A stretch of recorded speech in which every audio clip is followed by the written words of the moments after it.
The state of being homeless is a widely occurring issue in the United States. People can become homeless for a variety of reasons, ranging from a sudden catastrophe to an addiction of some type of substance. Becoming homeless can happen to anyone, and it does not discriminate against a certain group of people. There is more than one definition of homelessness, but the U.S. Department of Health and Human Services defines homelessness as an individual who lacks housing, including someone whose primary residence during the night is a supervised or public facility or a resident in transitional housing.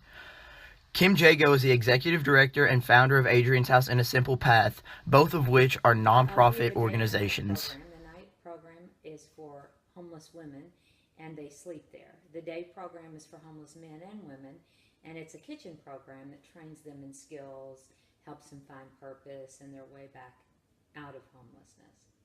First, you have to educate the people who are homeless on how to live self-sufficiently. So that's what our day program is. There are other organizations Jago works with in order to accommodate as many homeless people as possible, including the Patino Shelter, St. Benedict's, and Oasis.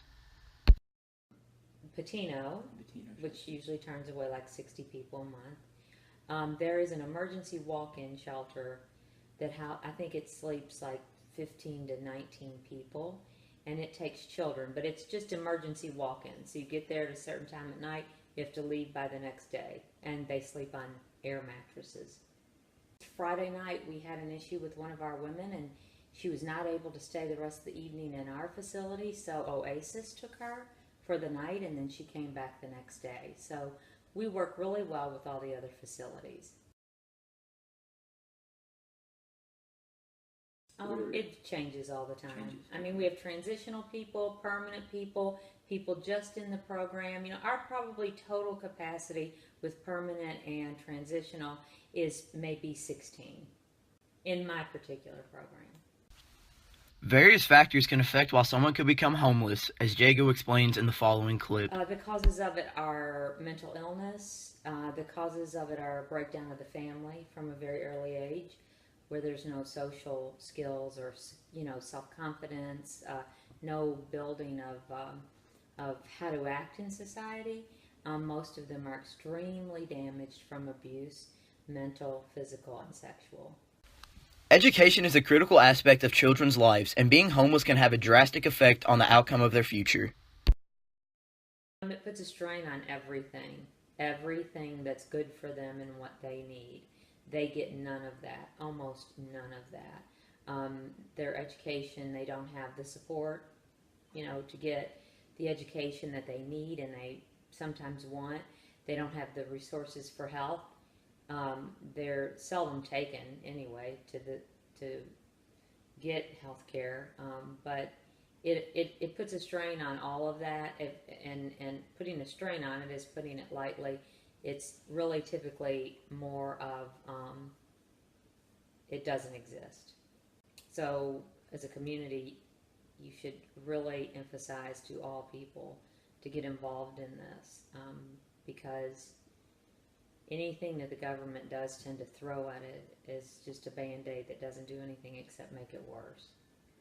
We need hands-on people helping, giving people purpose again in our communities to make our communities better. We have to invest in the people who are least among us. And that is monitoring people who have children in our communities. If you let a baby leave that hospital with a high-risk family that's homeless, alcoholic, drug addicted, they have nowhere to go, the people there are, you know, they have no control. They have to let them take them. But we need just a support system in place. You know, that child leaving that hospital is going to be exposed to more by the age of 3 than most of us have been exposed to in a lifetime. And we're not doing anything about it. And that child is our future. So we need to make sure that every child that lives in our community, that leaves that hospital, has a support system, the mother, father that is there for them. High-risk families. Social services is so overburdened too. It's a very overburdened office. because they're dealing with a slew of things at social services. If we want to just take care of homelessness, it starts with that baby going home to high risk housing or none. They're homeless and they have nowhere to go. If a mother is homeless with a child today and left the hospital yesterday, she has nowhere to go. Unless she gets into Patino, she could go to Crossroads to help. She has to leave every morning with that 48-hour-old baby. And she's thrown into a room with air beds at night that's the size of this, with 18 other people who could be drunk, high, mentally unstable. But we do also have a facility here, St. Gerard's, Catholic Charities, that houses pregnant women, and they get to stay there for a bit after they have their baby too. But it's a huge problem that's minimally covered that needs to be hugely covered.